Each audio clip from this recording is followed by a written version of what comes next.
bienvenue sur cette petite vidéo. Aujourd'hui, une petite vidéo spéciale curieux, comme toi. Je dis spécial curieux parce que j'ai un ami qui est très curieux et qui est cartophile. J'ai dit cartophile, collectionneur de cartes anciennes, spécialement celles des alentours de 1900-1920.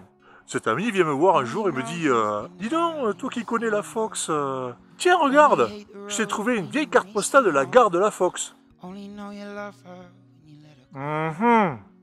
Bizarre cette carte postale. Une gare en bois, bizarre.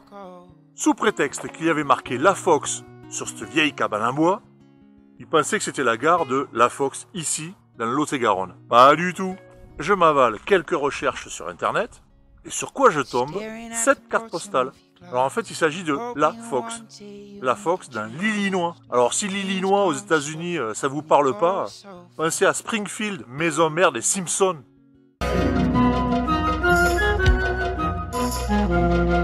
Alors en fait le LA c'est l'abréviation de Lake, le lac, et Fox c'est un affluent du fleuve Illinois. Donc en fait cette gare dans les années 1900 desservait une toute petite localité autour des lacs et d'une rivière, la Fox, dans l'Illinois. Bon, du coup, obligé de m'intéresser à la gare de la Fox, ici, à la Fox. Donc voilà la vraie gare de la Fox, la vraie. Cette carte postale date à peu près de 1920. Alors, il faut savoir que, au départ, c'était pas la gare de la Fox, mais c'était bel et bien la gare de Sauveterre-Ostende. Sauveterre parce que de l'autre côté de la Garonne, ici, vous avez Sauveterre-Saint-Denis.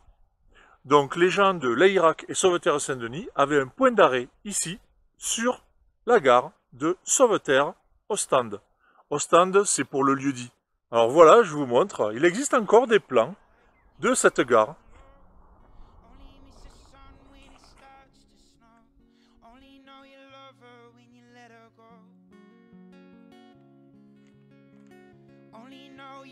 Elle a été construite en mai 1856, lorsque la portion Tonneins-Valence d'Agen a été créée. Elle s'inscrivait dans la ligne droite du projet Bordeaux 7, dont la ligne a été achevée en 1862. Petite anecdote, en 1876, un petit rapport écrit de comptabilité fait mention d'une recette de 8056 francs. Je vous la fais courte, j'ai fait le transfert en nouveaux francs, en euros, vous n'allez pas me croire. Très sérieux, grâce à la voie ferrée, tout le monde s'en servait pour un transport privé, mais aussi commercial. Il y avait à peu près des gares tous les 5, 6, voire 10 km. Alors évidemment, à l'époque, la SNCF n'existait pas. C'était une ligne publique qui était gérée par les chemins de fer du canal latéral à la Garonne. Le bâtiment est dans le pur style chemin de fer des années 1850. Un cube avec, à l'étage, une dépendance pour le chef de gare. Rez-de-chaussée, c'était les guichets et les salles d'attente. Ici à la Fox, petite particularité, il y avait de l'autre côté de la voie un petit cabanon qui servait de salle d'attente pour les voyageurs.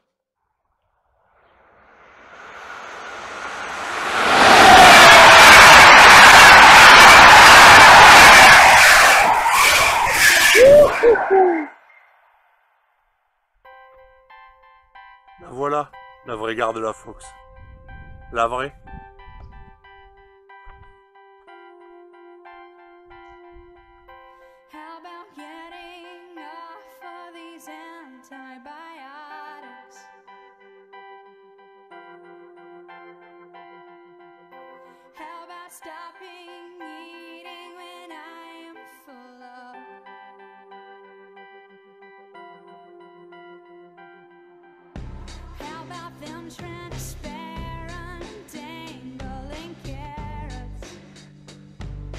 Bon, voilà, j'espère que cette petite vidéo t'a plu. Je remercie aimablement la famille Costa, qui vit actuellement dans l'ancienne gare. Gare cédée dans les années 60, quand la locomotive diesel a remplacé celle à vapeur, qui, elle, a été remplacée par l'électrique.